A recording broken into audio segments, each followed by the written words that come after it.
What it is, we get involved. It's the heart rescue program out of Chestnut Hill Hospital.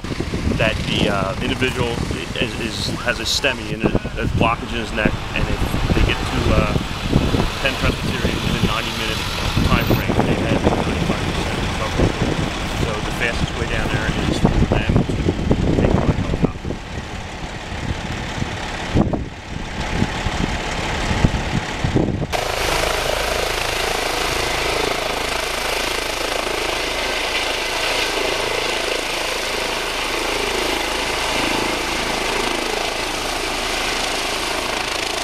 This year is also, we're celebrating our 100th anniversary of Flourtown Fire Company being 100% volunteer.